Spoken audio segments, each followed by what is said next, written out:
The train whistle echoed across the dry plains as smoke billowed into the blue sky.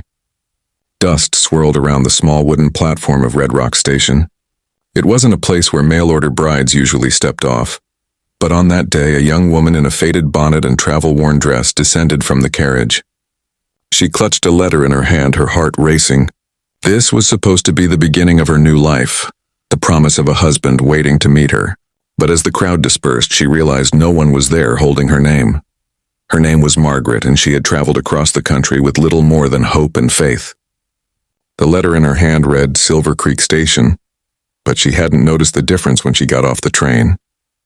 At first she tried to smile, certain her groom would appear any moment.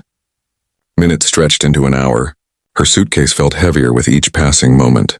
Laughter echoed from families greeting loved ones, but she stood alone. For the first time, her resolve cracked and fear prickled her heart like cold needles.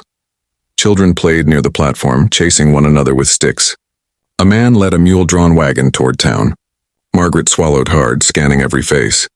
She asked the station master timidly if another train would come. He shook his head. "Not until morning, miss." The truth hit her. She had stepped into the wrong place, alone in a strange town with no money for another ticket. The sun began to dip behind the horizon and shadows stretched across the dirt road.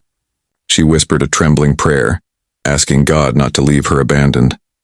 At that moment, a little girl no more than 7 tugged at her father's sleeve. The man was tall, broad-shouldered, wearing a dusty hat and weathered boots. His beard was neatly kept, and his eyes held the weariness of a man who had endured much. The girl pointed directly at Margaret, her voice ringing clear. "Papa, God finally answered us." "That's her." Margaret froze, stunned, as the girl ran to her, wrapping tiny arms around her skirt as if she'd been waiting her whole life.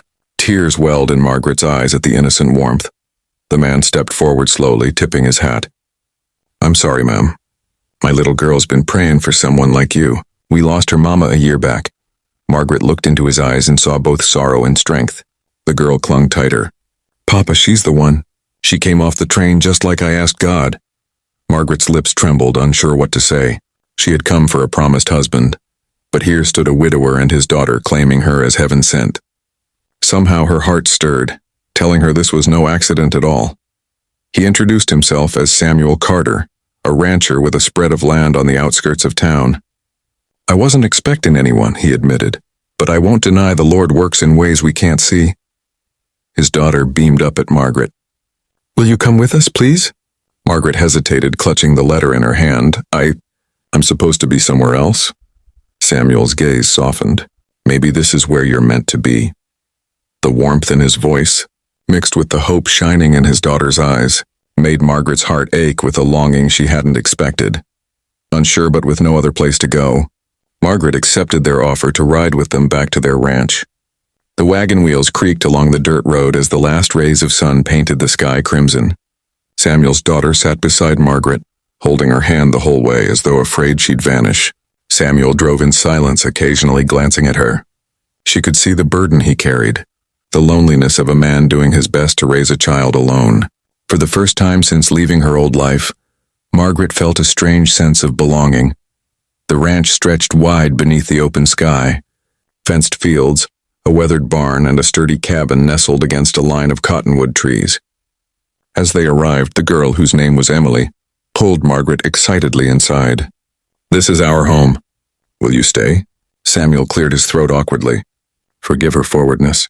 She don't mean harm. She's just been praying mighty hard." Margaret smiled faintly, her heart tugging. "I'll stay tonight," she said softly. Emily squealed with joy. Samuel nodded in gratitude. "You're welcome here." That night Margaret lay awake, wondering if her wrong station stop had been fate's gentle hand. Days turned to weeks, and Margaret found herself working alongside Samuel and Emily. She cooked meals, tended the chickens, and mended clothes. The rhythm of ranch life soothed her, filling the hollow ache that had haunted her journey. Samuel watched her quietly, admiring the way Emily blossomed under her care. He saw Margaret's strength, her kindness, and the way she carried her burdens without complaint. One evening, as they sat by the fire, Samuel said quietly, "You've brought light back to this house." Margaret's heart stuttered.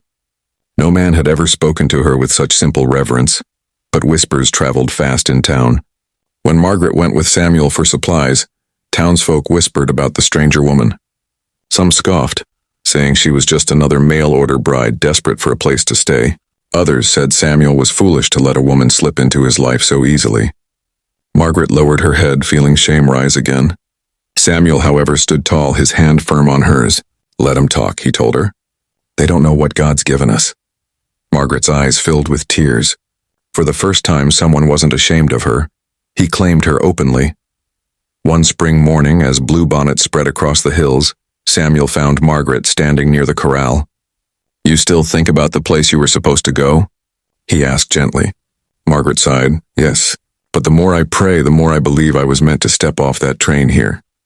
Samuel's eyes softened. "And if that's true, would you stay not as a guest but as family?" Her heart pounded.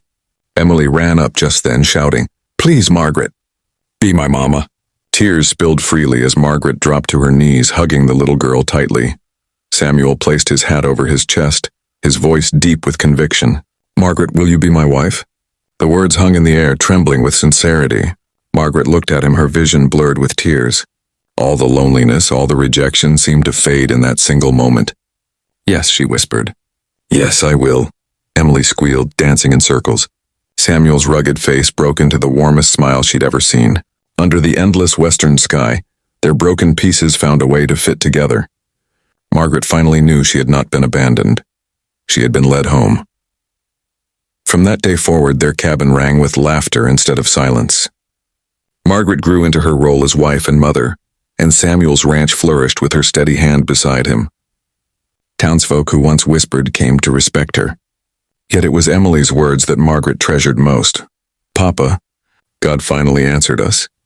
She had boarded a train searching for a promised husband, but instead she had found a family, one made not by contracts or letters, but by love, faith, and the mysterious ways of destiny, and she never again doubted that God had guided her steps.